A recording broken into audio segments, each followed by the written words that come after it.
আপনার সরঞ্জাম, আপনার লুকানো জিনিসপত্র এবং আপনার পালানোর কৌশল নিখুঁতভাবে সাজানো আছে। তবুও সম্ভবত আপনি সেই একটি জিনিসকে উপেক্ষা করছেন যা নিশ্চিতভাবে আপনাকে ধোঁকা দেবে, আপনার নিজের শরীর। আমরা সবাই একাকী টিকে থাকা মানুষের রোম্যান্টিক ধারণায় মগজ ধোলাই হয়েছি, কঠিন, অদম্য এবং সম্পূর্ণ স্বাধীন। কিন্তু এই আদর্শ চিত্রটি একটি অনস্বীকার্য মৌলিক বাস্তবতাকে সুবিধাজনকভাবে এড়িয়ে যায়। আয়নায় নিজেকে শক্তিশালী দেখলেও জৈবিক স্তরে একটি ক্ষয় প্রক্রিয়া ইতিমধ্যেই শুরু হয়ে গেছে। এই ঘটনাটির নাম সার্কোপেনিয়া। এটি অনাহুত, বয়সজনিত কঙ্কাল পেশির ভর এবং তার সক্ষমতার ক্ষয়। এটি কোনো সম্ভাব্য ফলাফল নয়, এটি একটি নিশ্চিত পরিণতি।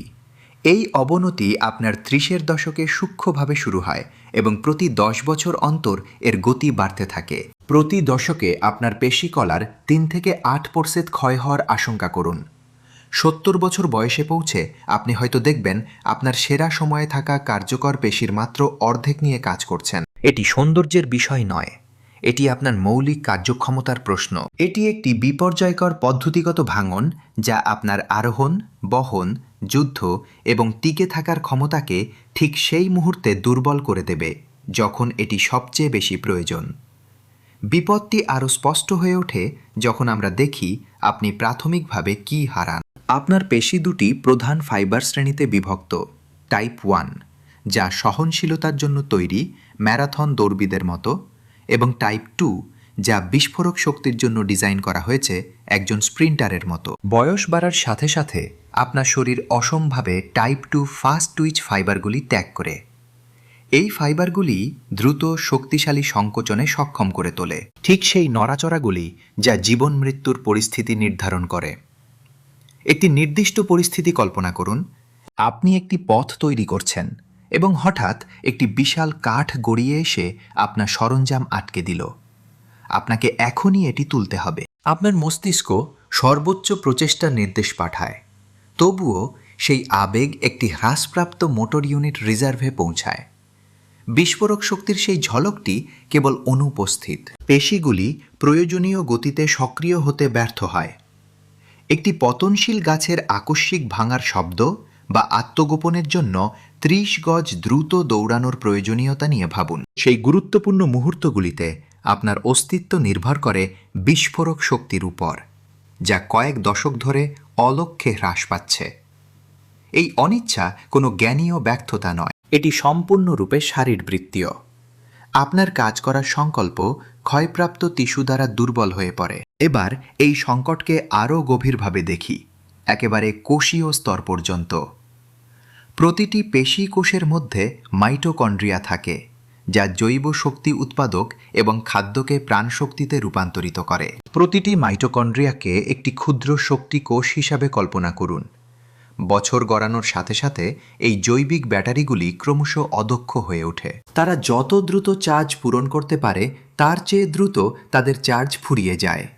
এই অন্তঃকোষীয় শক্তির ঘাটতি আপনার অক্সিজেন ব্যবহারের ক্ষমতার ব্যাপক ভাঙন দ্বারা আরও তীব্র হয়, যা আপনার V2 ম্যাক্স হিসাবে পরিমাপ করা হয়। ৩০ বছর বয়স পেরোলেই আপনার VO2 ম্যাক্স, অর্থাৎ কঠোর পরিশ্রমে শরীর যে সর্বোচ্চ হারে অক্সিজেন গ্রহণ করতে পারে, প্রতি ১০ বছরে প্রায় ১০% কমে যায়।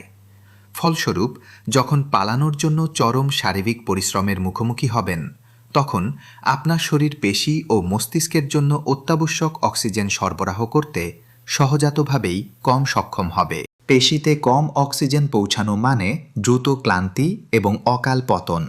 এদিকে চাপের মুখে অক্সিজেন বঞ্চিত মস্তিষ্ক বিচারবুদ্ধি ঘোলাটে করে তোলে এবং প্রতিক্রিয়া ধীর করে দেয়, যা সত্যিই এক মারাত্মক সংমিশ্রণ। মূলত আপনি একটি দুর্বল ব্যাটারি এবং রুদ্ধ জ্বালানি সরবরাহ নিয়ে কাজ করছেন, আর তারপর যে কোনো বড় শারীরিক পরিশ্রমের অনিবার্য পরিণতি তো আছেই। কল্পনা করুন আপনি কোনোভাবে আপনার সরঞ্জাম ১০ মিটার কঠিন ভূখণ্ডে টেনে নিয়ে গেছেন। একজন তরুণ ব্যক্তির পেশি এই ধকল থেকে পুরোপুরি সেরে উঠতে মাত্র ২৪ ঘন্টা সময় লাগতে পারে, তবে একজন বয়স্ক ব্যক্তির জন্য একই শারীরিক শাস্তি থেকে পুনরুদ্ধার হতে ৭২ ঘন্টা বা তারও বেশি সময় লাগতে পারে। আমরা শুধু সামান্য পেশি ব্যথার কথা বলছি না, এটি একটি ব্যাপক জৈবিক মন্দা।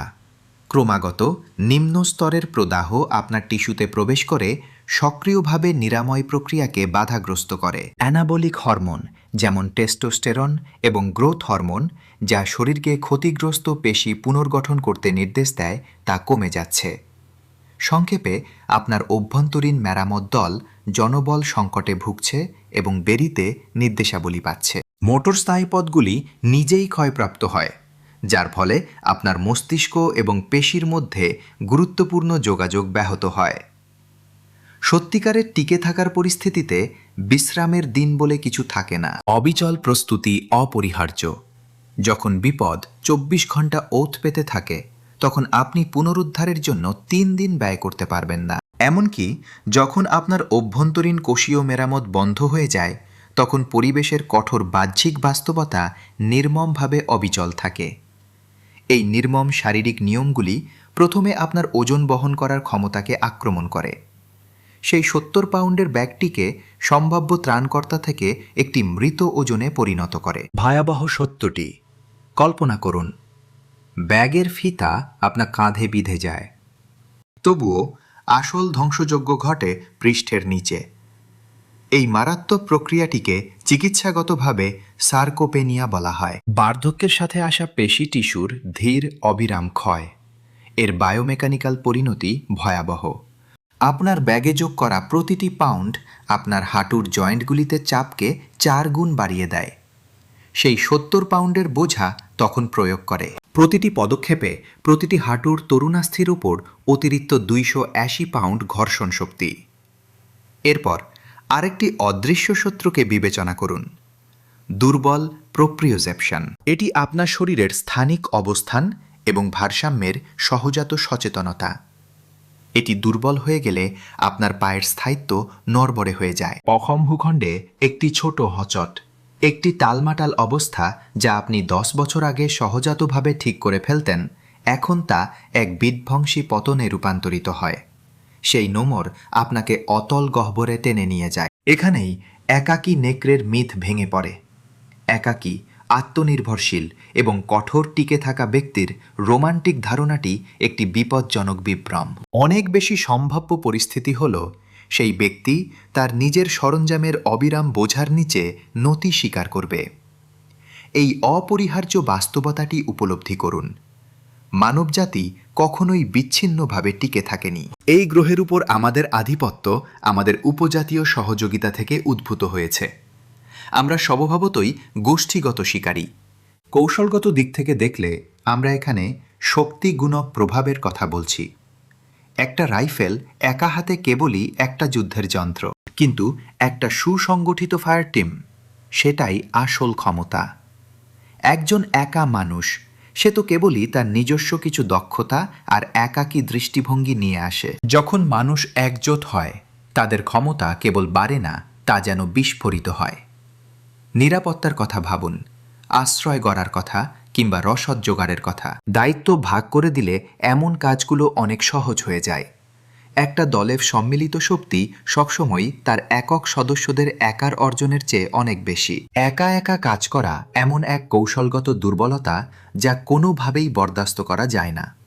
সত্যিকারের কৌশলগত শ্রেষ্ঠত্ব আসে শ্রমের বুদ্ধিদীপ্ত বিভাজন থেকে। এটা দুর্বলতার চিহ্ন নয়, বরং আপনার হাতে থাকা প্রতিটি সম্পদকে বিচক্ষণতার সাথে ব্যবহার করার কৌশল।